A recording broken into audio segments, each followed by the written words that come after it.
India's largely unorganized healthcare sector is focused on curing sick people, rather than preventing sickness itself. What are the factors preventing India's healthcare system from delivering world-class services? How to build successful health systems? What are the healthcare reforms needed in India?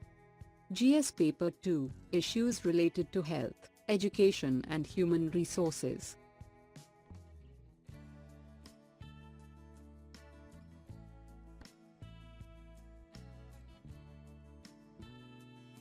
What is the context about? India faces a triple disease, that is, burden of maternal and child health, infectious and non-communicable diseases.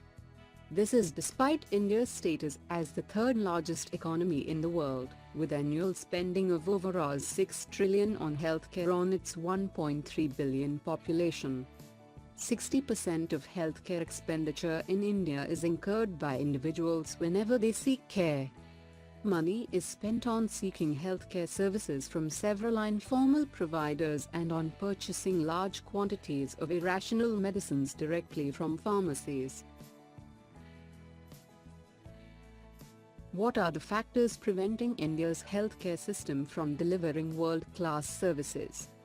India's tax-based funding of healthcare is far too low and barely supports a government-owned health system which is almost exclusively focused on basic maternal and child health.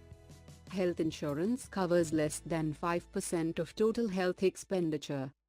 The formal private network is a minuscule component of India's health sector and is focused on secondary and tertiary care for urban India. How to build successful health systems. 1. Prepayment with pooling. Countries have either used higher taxation levels to achieve this or have required residents to mandatorily purchase some form of health insurance. Britain is an example of a largely tax-financed health system, while Germany is largely reliant on mandatory health insurance. Japan mandates citizens to enroll with one of its several insurers for universal coverage. The money thus collected is then aggregated into large pools which are able to absorb the high level of variability of health expenditure. Maintenance of pools by agencies. These pools should be managed by one or more large agencies, which use pooled money to pay for healthcare for their members, and thereby discipline both providers and consumers.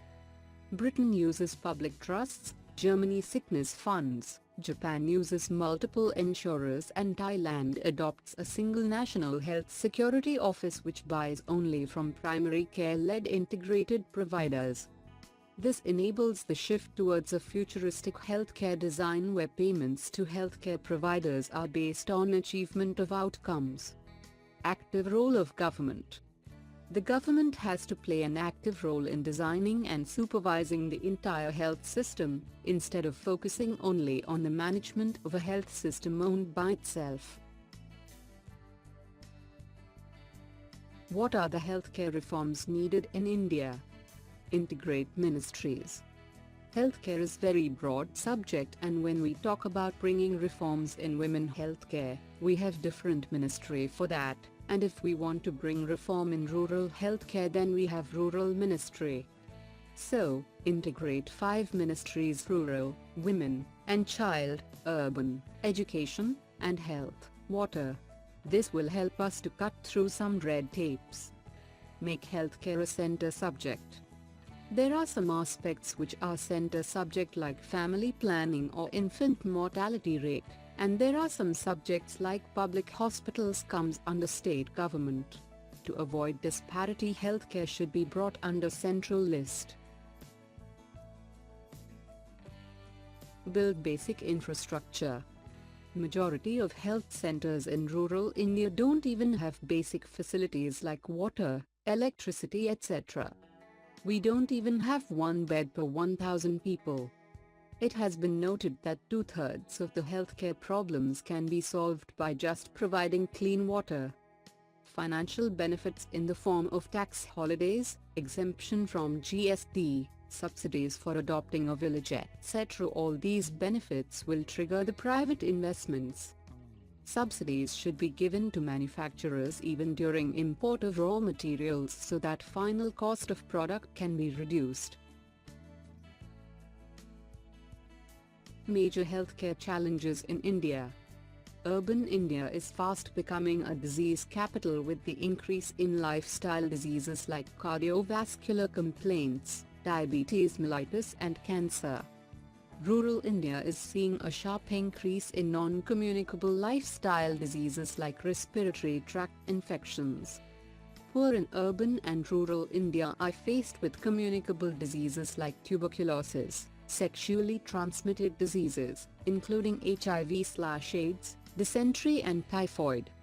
Access to health services is severely limited as health infrastructure proves to be grossly inadequate. This is especially acute in the rural areas where secondary and tertiary care is available with great difficulty.